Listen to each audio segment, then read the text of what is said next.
And I wanted to share these photos, and some of you who follow Bellingcat may be seen this photo already.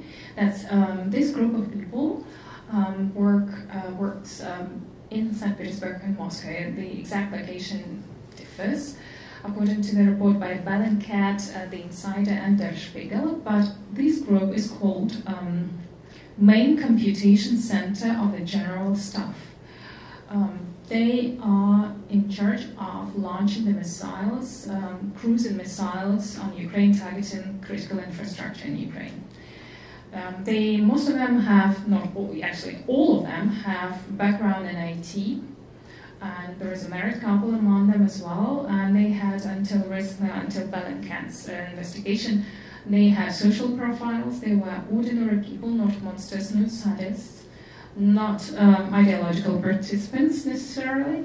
And as General Grigorenko said, sometimes it's easier to blame on ideology because it's very convenient to say I was brainwashed by propaganda, because it's easier to do that.